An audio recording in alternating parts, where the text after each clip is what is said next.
இப்போது மேற்கு ஆசியாவில் நடக்கும் பதற்றம் காரணமாக உலகம் முழுவதும் எரிசக்தி முக்கியமாகி வருகிறது.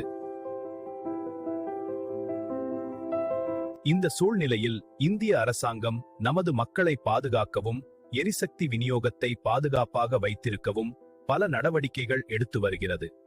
இந்தியர்களாக நாமும் சிறிய முயற்சிகள் மூலம் எனர்ஜி சேமிக்கலாம். அதற்காக லெமனிட்டிவ் AI டூல்ஸ் போன்ற சாட் GPT மற்றும் கிராக் உதவியுடன் சில மாற்று வழிகளை ஆராய்கிறது. இப்போது மேற்கு ஆசியாவில் நடக்கும் பதற்றம் காரணமாக எரிசக்தி வளங்கள் மிகவும் முக்கியமாகிவிட்டன. இந்திய அரசாங்கம் நமது மக்களை பாதுகாக்க பல முக்கிய நடவடிக்கைகள் எடுத்து வருகிறது. அப்படியென்றால் நம்ம வீடுகளில் சமையலுக்கு எந்தது நல்லது? கேஸ் ஸ்டவா அல்லது இண்டக்ஷனா?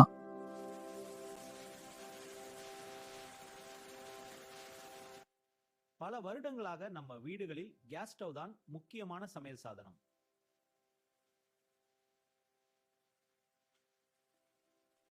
இண்டக்ஷன் ஸ்டவ் மின்சாரத்தை பயன்படுத்தி பாத்திரத்தை நேராக சூடாக்கி வேகமாக சமையல் செய்ய உதவுகிறது.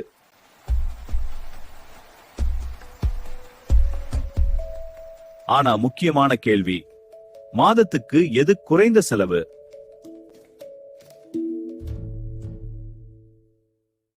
பொதுவாக ஒரு LPG சிலிண்டர் சுமார் 30 முதல் 40 நாட்கள் வரை போதும்.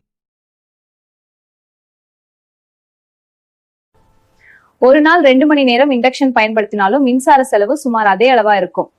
பாருங்க, மாதாந்திர செலவு 8 ரூபாய் மட்டுமே.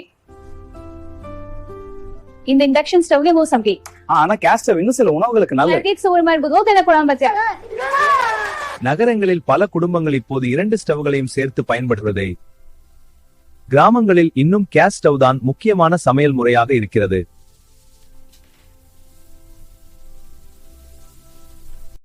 ஆனால் சோலார் மற்றும் நல்ல மின்சாரம் கிடைக்கும் இடங்களில் இண்டக்ஷன் பயன்பாடும் அதிகரித்து வருகிறது.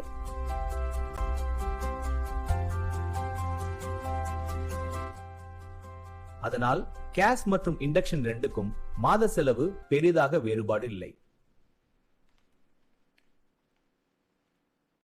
அதனால் பாரம்பரிய சமையலுக்கு கேஸ், விரைவான சமையலுக்கு இண்டக்ஷன், இதுதான் பல குடும்பங்கள் தேர்வு செய்யும் புத்திசாலி வழி. இப்படிப்பட்ட பயனுள்ள தகவல் வீடியோக்களுக்கு லெமனா டிவி சேனலை சப்ஸ்கிரைப் பண்ணுங்க.